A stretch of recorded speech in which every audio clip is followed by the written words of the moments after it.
なんかだんだんムカついてきたな。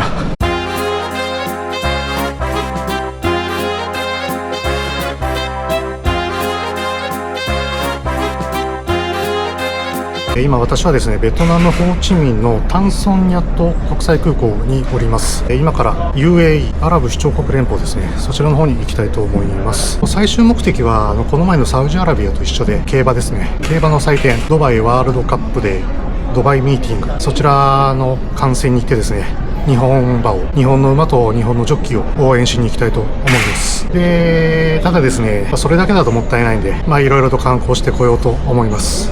で、ちなみになんで今ホーチミンにいるかというと、ただ単に東京からの直行便より安かったからっていうだけです。で、ここからですね、エミレーツ航空で UAE のドバイまで行きたいと思います。ホーチミン発ドバイ行きのエミレーツ航空です。 3×4×3、 なかなか大型機です。シートピッチは普通かな。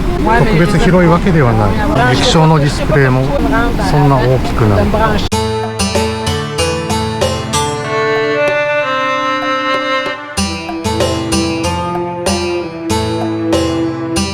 エ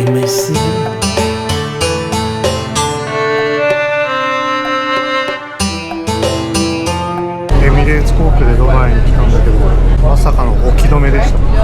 航空機降りて今バスに乗って空港に向かってます。ということでドバイの空港着きました。エミレーツ航空の機内が 3×4×3 のシートだったんですけど、詰め込みすぎ、めちゃくちゃ窮屈でした。前後もそうだけど横がね、やっぱめちゃくちゃ窮屈でしたね。本当に LCC かよっていうレベルで、あとさっきもお見せしたと思うんですけど、ドバイが本拠地のエミレーツ航空でわざわざ来たのにまさかの置き止めっていうもう本当に LCC かよって感じでしたね。オイルマネーのパワーって、所詮あれって金持ち同士でしか享受できないものだと思い始めてきました。サウジアラビアでも全然感じなかったので、なんかだんだんムカついてきたな。ということで今から入国審査になります。ドバイ UAE に入国しました。いや疲れた。航空機がドバイの空港に着いたのが夜の10時過ぎぐらいだったんですけど、今0時7分です。0時7分。いやきついっていうのもですね、結構入国審査で弾かれましたね。弾かれたのもあるし、なんかもう案内がめちゃくちゃですげえめんどくさかったです。最初自動化ゲートみたいなところ行けって言われて行ったんですよ。あれそんなあったっけと思って行ったら、案の定ダメで、普通のイミグレーション、友人のイミグレーション行ったんですけど、そこでもなんかダメで、パスポートコントロールオフィスに行けって言われて、実質別室送りみたいな感じですよね。もうそこがもう何十分も待って、特に最初の3、40分は本当一人も進まないぐらい、もうめちゃくちゃ待たされて、でそこでめちゃくちゃパスポートの写真と私の顔を見比べられたんですよ。多分なんですけどパスポートの写真と私の顔が顔認証が多分マッチしなかったんですよ、多分。でそれで別室送りになったと思うんですけど、飛行機が空港に着いてから2時間ぐらいですよ、全部で。いやー長かった。オイルマネーで潤沢な資金はあるはずなんですけど、顔認証技術必須って感じですね。で、ドバイというか、UAE と日本の時差は5時間です。ホーチミンとは3時間差ですね。なので日本時間朝の5時過ぎなのでめちゃくちゃ眠いです。しんど。UAE の通貨はディルハムってやつですね。今日現在1ディルハムが 40.95 円なので、41円で計算しようと思います。で、ドバイの今の気温が25度、今日の最高気温は32度、最低気温21度みたいです。暑いですね。暑いけど暑すぎるってほどでもない感じということで、ドバイに着きまして、競馬のドバイワールドカップもここドバイでもちろん行われるんですけども、ドバイワールドカップが行われるのが4月の5日で、今日が日付変わって3月29日なので、まだ先なんですよね。ということでですね、今日これからアブダビに向かいます。アブダビへはですね、ここからバスで行こうと思うんですけども、エミレーツ航空で来た場合はドバイからアブダビまでのバス無料で乗れるんですね。なのでそれもあって、ちょっと高いエミレーツ航空にしたっていうのもあるんですけども、そのバスが1時45分発なので、まだ時間はあるので、ちょっとゆっくりしてからバス乗り場を探して、アブダビに向かおうと思います。眠すぎる。もう正直ちょっと帰りたい。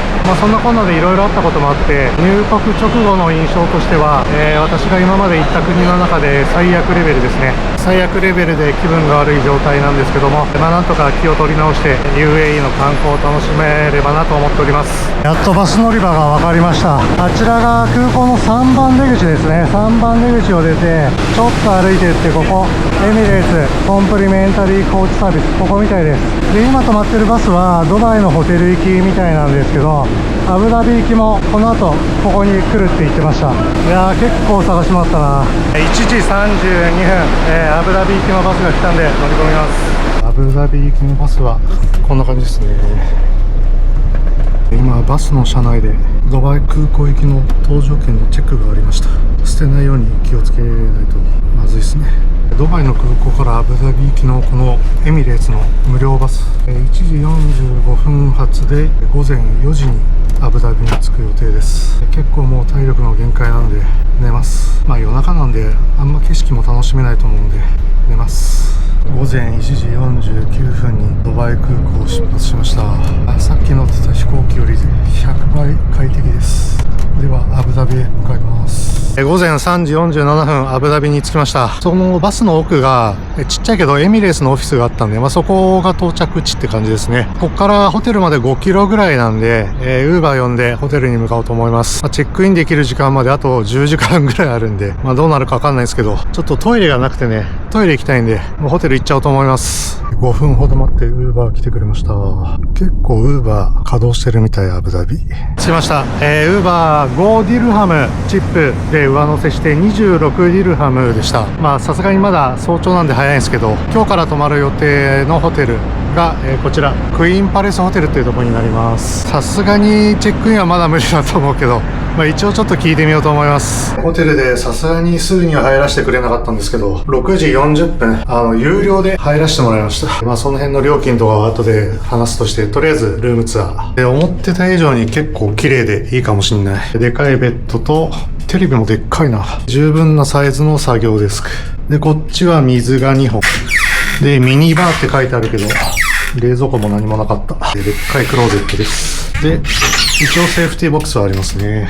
窓からの眺望は、窓が汚い。一応街ビューって感じです。で水回りなんですけども綺麗ですね。洗面所とトイレとイタリアでよくあるあれ、あとまさかの浴槽でしたね。お湯を張ってお風呂に入るかどうかは別として、とりあえず浴槽がありました。アメニティなんですけど、ハンドソープ、シャンプー、ボディーソープはありますね。バニティキット、シャワーキャップで髭剃りかな。で櫛、歯ブラシがなかった。こっちにあった。歯ブラシ2個あった。こんな感じですね。ドライヤーもあります。Wi-Fi は 30Mbps 出てるんで、まあっすね。はい、それでですね、さっき有料でアーリーチェックインっていう話をしたと思うんですけど、このホテルに4時15分ぐらいですかね、に着いて、部屋に入れないかってお願いしたら、さすがにダメで、午後2時からだということでした。で、有料で入るのはできるかって聞いたら、朝8時からならできるって言われたんですよね。8時に入るかどうかは別として、とりあえずフロントの横の座れるところで休んでたんですよ。で、それで6時40分ぐらいになったら、いいぞみたいな話をしてくれて、まだ8時って話だったけど6時40分ぐらいに声をかけてくれて、料金聞いたら100ディルハムで、アーリーチェックインさせてくれるぞって話でした。100ディルハムが4000円、4100円ぐらい、ちょっと迷ったんですけど、あまりにも疲れててで、あともう一個理由があって、最近ちょっとパソコンを修理に出したりして YouTube の更新アップロードがめちゃくちゃ遅れちゃってるんで、その作業もしたかったんですよ今日ね。なので4100円払ってアーリーチェックインさせてもらうことになりました。でここはですね、アーリーチェックインを除いてもともと3泊する予定でした。アゴダで予約をしておりまして、26,962円、1泊ほぼ9000円ですね。この部屋で9000円なら安いんじゃないかなと思いますね。で今日なんですけど、初めての UAE アラブ首長国連邦に来たということで、普通は早速観光って行きたいところだと思うんですけど、ちょっと休みたいのと動画編集作業をします。ついて早々動画編集作業ってどうなんだよって話なんですけど、今日はそんな感じにします。ということで今日はとりあえずホテルの中で動画編集作業をします。でちょっと午後ちょっとだけ出かけようかなと思っております。現在昼の2時13分です。今日は朝言ったように基本的に動画編集作業しようと思うんですけど、ど、今からアブダビ市内のバスに乗るためのチャージ式のカードを買いに行こうと思います。このクイーンパレスホテルにしたのもそのバスターミナルから近いから選んだっていう感じなんですよね。ということでここから歩いて13分ぐらいらしいんですけど、バスターミナルに行こうと思います。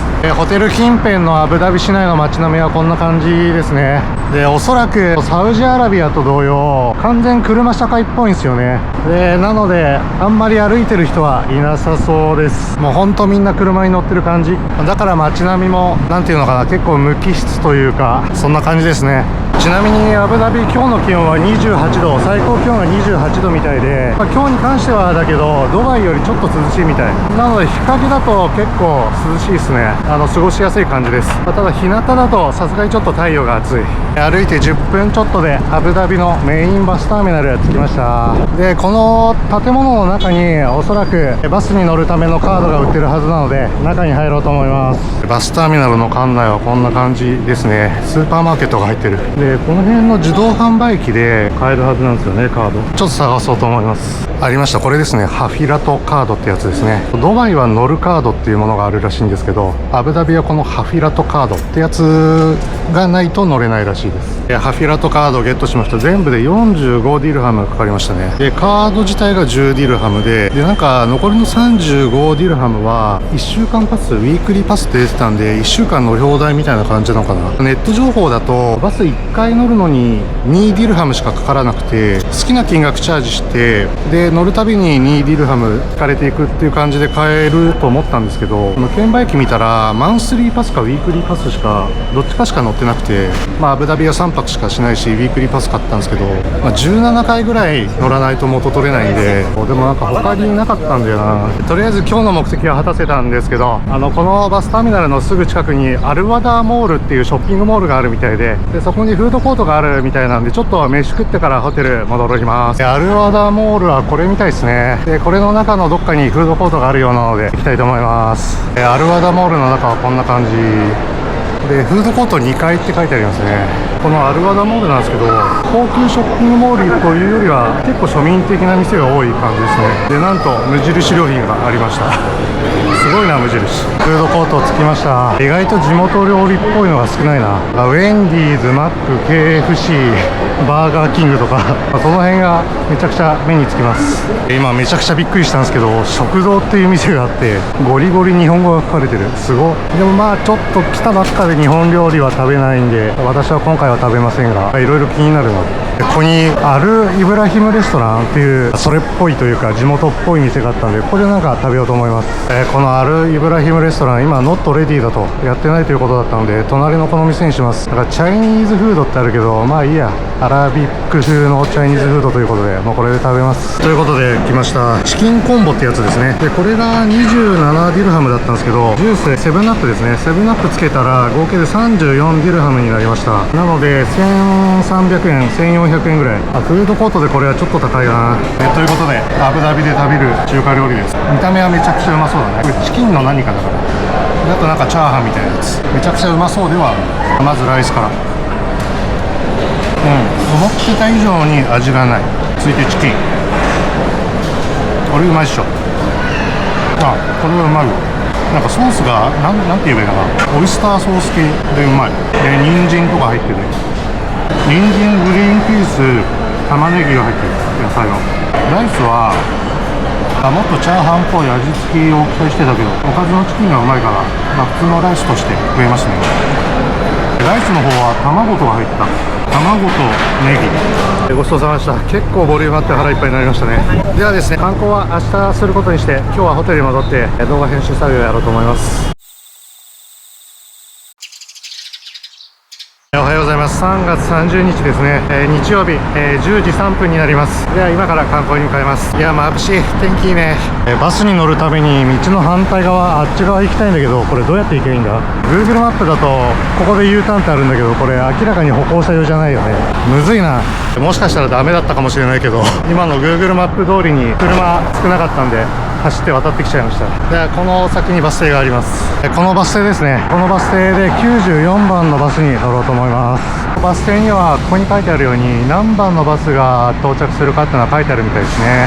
昨日買ったこのハフィラトバスカードは乗るときと降りるとき両方タッチするみたいです。アブダビの公共交通機関は列車とかメトロとかはないみたいなので、バスかタクシーかウーバーって感じみたいですね。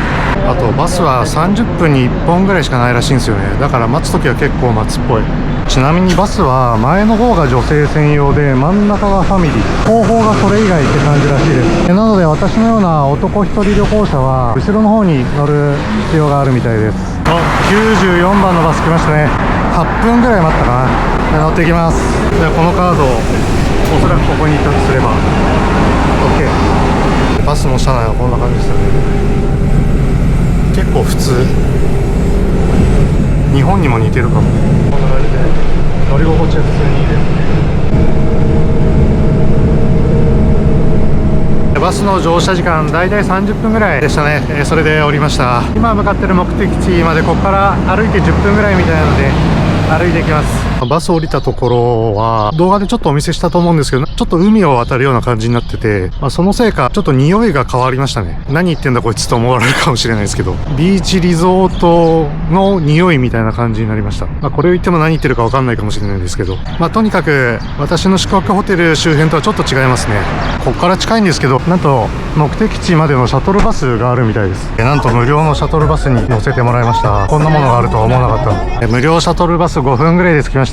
急遽シャトルバス乗せてもらうことになったんで、先ほどネタバレになってしまったかもしれないんですけど、ここはルーブルアブダビというところですね。ルーブル美術館というと、誰しもがおそらく聞いたことあると思うんですけど、フランスパリにある美術館ですね。それのアブダビ版って感じです。えらいお金を出してルーブル美術館をアブダビで名乗らせてもらうというか、分岐みたいなものを作ったみたいですね。何やら芸術が爆発してそうなモニュメントがあります。ここが入り口の広場になるのかな。で、あそこに書いてありましたね。ルーブルアブダビということで。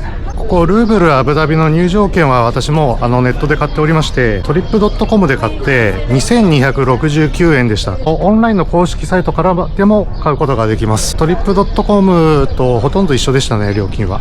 ここがメインエントランスらしいんですけど、からの景色が良さそうなのでちょっと見てみようか。これあれだ、バスで渡ってきた海ですね。橋をバスで来たと思います。多分。いや、ここもいいね。なんか海に浮かぶ美術館みたいになってるよ。いいね。では入っていこうと思います。荷物検査を終えてチケットを提示して中に入ってきました。薄いモナリザさんがいますね。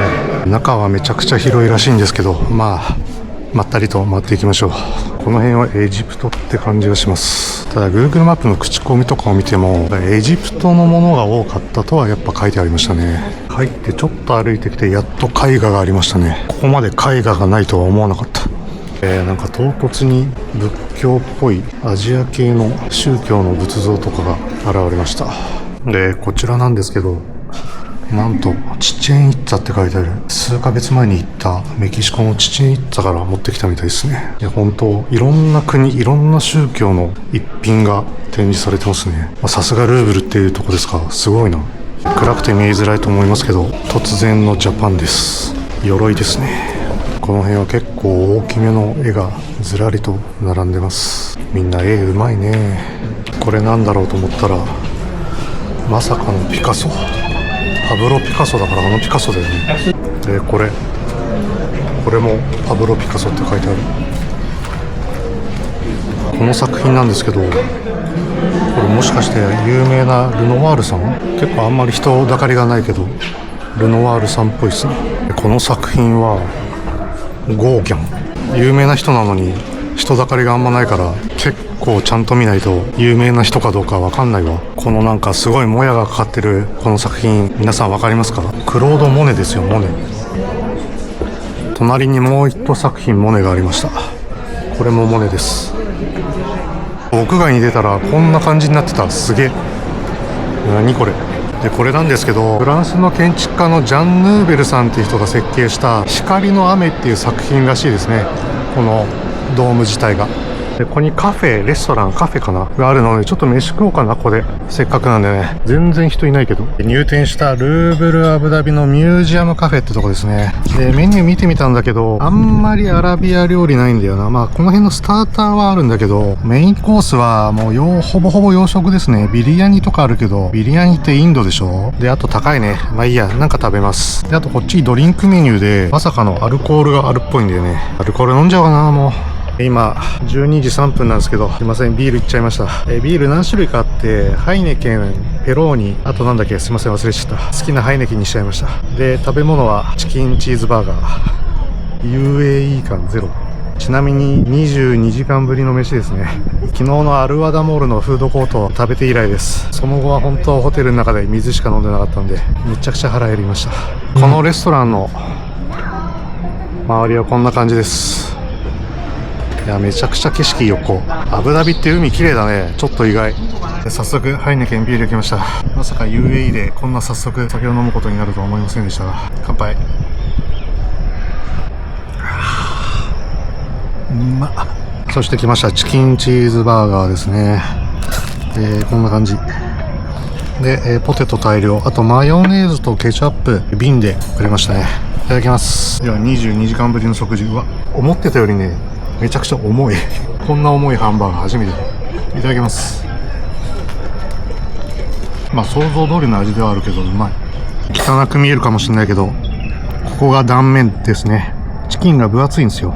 あと、レタスももりもり入っててうまいです。UAE でハンバーガーの食レポをね、長々としてもしょうがないんであれですけど、ハンバーガーとビール最高ですわ。ごちそうさまでした。チップ 15% 乗せて 149.5 ディルハムでした。たっけ6000円超えましたね。いや、しかし UAE でこんなこと言うのは最低かもしれないんですけど、ハンバーガーとビールうめえ。では、ルーブル美術館、ルーブルアブダビ美術館の観光を再開しようと思います。他にもいろいろあると思ったけど、意外ともうないかもしれない。最後出口にはこのブティックを通っていかなければ出れないみたいです。品物を見ないと返さねえぞっていうことですね。はい、ということで、ルーブルアブダビ出てきました。今1時15分なんで、私の場合は、飯食ってた時間も含めると2時間半ぐらいいたのかな。結構いましたね。今中に入ったルーブルアブダビ、ルーブル美術館がこれなんだけど、こっちになんじゃあれっていう建物があって、で、調べてみたら、グッケンハイムっていう美術館らしくて、で、ニューヨークのマンハッタンにあるらしいんですよ。で、それをアブダビで建設中みたいで、あれが国立博物館でしょ？すげえな。グッケンハイムとナショナル博物館は今建設中だけど、出来上がったらこの辺もうアートだらけでやばいことになるね。すげえな。それでは次の目的地に向かおうと思います。またシャトルバスでバス停とか行ってくれんのかな。行きに来た時のシャトルサービスのこの看板あんまりよく見てなかったんですけど、この3つに行ってくれるみたいですね。で、私が行き来る時に乗ったのがここだったみたいで、ここからルーブルに来たって感じ。またここに戻りたいですね。バス停まで歩いて10分ぐらいだから歩いてもいいんだけど、暑い。日陰だと結構涼しいんですけど、日向がやばいわ。暑い。今 Google マップで調べたらバスの時間とかでめちゃくちゃ時間かかりそうなんですよ。なので今 Uber 乗っちゃいました。Uber 呼んだらもうそこにいてすぐ乗れました。今向かってるところがカスールアルワタンっていう大統領官邸かなに向かっています。Google マップで調べたらバスの関係か、バス2本乗るんですけど、バスの関係か着くのが約2時間後になってたんですよね。さすがにそれはきついっていうことで Uber 乗っちゃいましたね。Uber だと20分で着くみたいです。Uber 本当に20分ぐらいで着きましたね。料金 46.51 ディルハムでした。Uber でカスールアルワタンのビジタンセンターに着いたんですけども、カスールアルワタンの入場券も今朝トリップドットコムで買いました。2654円でしたね。では入ってきます。今荷物検査終わったところなんですけど、なんかこっからバスで行くのかな。すごい並んでるんだよね。10分ほど並んでようやくこのちっちゃいバスに乗れるみたいです。中型のマイクロバスって感じですね。バス降りましたが、こちらがカスールアルワタンですね。わー、なるほど。確かにすごいっちゃすごい。真正面まで歩いてきました。こんな感じですね。ただこれだけ近いと後ろの方のドームまで見えないから、本当はもっと遠くから撮った方が綺麗に見えるんだと思います。ちなみにここの広場はこんな感じで、贅沢な土地の使い方って感じですね。こっち方面もいいね。遠くまで見渡せますよ。いや、これは金使ったんでしょうね。こっから今入るとこなんですけど、すごいこのシャンデリアすごい、いちいちドアが高いですね。5メートルぐらいあるドア。少し歩き進んだここが一番の大広間っぽいですね。いや、天井高いよ。ザ・グレートホールって書いてありますね。おそらくここがザ・グレートホールってことなんでしょう。エントランスってなってこれ何かなと思ったんですけど、あそこで写真を撮る権利を買うみたいですね。まあいいんじゃないですか、インフルエンサーぶってる人には。続いてカサール・アル・ワタンライブラリーということで、なんかここ図書館がすごいらしいですね。ここがカサール・アル・ワタンの図書館ですね。いや、なんて使いづらい図書館なんでしょう。取れないでしょ、上の方。実用性ないよね。いや、どうなのこれ。いや、なんて使いづらいんでしょうね。ちなみに中にトイレがあって、トイレの中もめちゃくちゃ豪華な作りなんですよ。まあ一応トイレだからまずいかなと思って撮ってないんですけど、めちゃくちゃ豪華な作りで、ただサウジアラビアもそうだったんですけど、中東系の男って便器周りめちゃくちゃびしょびしょにしますよね。行ったことある人はわかると思うんですけど、公共トイレってどこもびしゃびしゃなんですよ。だからあんな豪華な設備でも何の意味もない、使えない、使いたくない、そんな感じのトイレでした。ではまたバスに乗ってビジターセンターに戻ります。帰りはスムーズにシャトルバス乗れましたね。ビジターセンターに戻ってきました。